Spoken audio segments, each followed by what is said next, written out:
Hi, friends. I'm Laura Adams, and you're listening to the Money Girl Podcast. If you want to buy a home but don't have enough saved for a down payment, you might wonder if it's possible to tap your retirement fund for this special occasion. There are certain situations where using a retirement account to buy a home is allowed. We'll cover the rules and whether using retirement savings for a down payment is a good idea. Retirement plans that you can only get through an employer, such as a 401k or 403b, are the most popular types of retirement accounts. If you have one, there are two ways to tap it: taking a loan or making a withdrawal. Taking a loan from a workplace retirement account is always the best option because you're obligated to repay yourself with interest over a set period of time. When you take a withdrawal, on the other hand, you're actually not allowed to repay it, except by bumping up the amount you contribute from each paycheck. But not all workplace retirement accounts are set up to allow loans. If they are allowed, there's a limit to the amount you can get. You can only borrow half of your vested balance, up to $50,000. Vested funds are those that you own, and you're always 100% vested in the contributions you make. However, in some cases, money from your employer, such as matching or profit-sharing funds, may be tied to a vesting schedule that gives you ownership over time. Retirement account loans come with a set interest rate and term spelled out in the plan document. The repayment period is typically 5 years, but it may be longer for a home purchase. If you repay a loan on time, you don't have to pay any income tax or a penalty on the borrowed funds. However, one of the biggest problems with taking a loan from your 401k or 403b is that if you don't repay it on time, the outstanding balance is generally considered an early withdrawal, subject to income tax plus an additional 10% penalty if you're younger than age 59 and a half. That means if you leave your job or get fired, you'll probably have to come up with the entire outstanding loan balance within a very short period of time, such as 60 days. So be sure to read your retirement plan document or ask your benefits administrator for all the details on taking a loan before signing up. If your 401k or 403b doesn't allow loans, or you need more than the allowable loan amount, you may be eligible to take a hardship withdrawal, again, if permitted by your plan. Certain qualifying events, such as buying, repairing, or preventing foreclosure on a primary home, fall under the hardship category.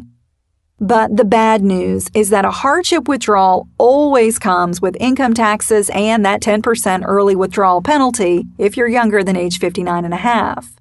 Plus, you're typically restricted from making contributions to your retirement account for 6 whole months. Therefore, my recommendation is to never take a hardship withdrawal from a workplace plan. You'll pay hefty taxes, miss out on contributions and potential employer matching funds, and be left with a depleted retirement account. Another type of retirement account that's available to just about everyone is the Individual Retirement Arrangement, or IRA. You contribute to a traditional IRA on a pre-tax basis and to a Roth IRA on a post-tax basis. With either type of IRA, loans are not permitted, but you can take a withdrawal in certain cases. For a traditional IRA, you're allowed to withdraw up to $10,000 for a down payment, but only if you're a first-time home buyer. And you must pay taxes on the withdrawal, but you get to avoid that 10% early withdrawal penalty even if you're younger than age 59 and a half.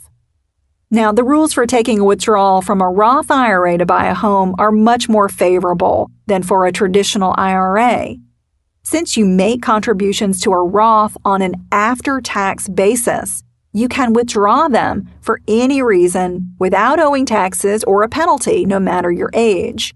However, if you tap the growth or earnings on your original contributions, taxes and the early withdrawal penalty will apply.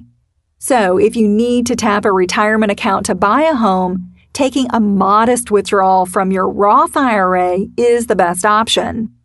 However, Roth IRAs are capped, so those with higher incomes can't make contributions. For much more on this topic, be sure to listen to episode number 272 called Your Guide to the Roth IRA Part 1. Owning a home of your own can be a very smart investment, especially with today's low market prices and interest rates. Just make sure you tap any type of retirement fund with caution, because depleting it means you're giving up the opportunity to build wealth. It's a good idea to consult with a financial advisor so you carefully weigh the pros and cons of such an important decision. While taking a loan or withdrawal from a retirement account may make sense for some home buyers, the best scenario is to have plenty of savings so you don't need to touch your retirement nest egg in the first place.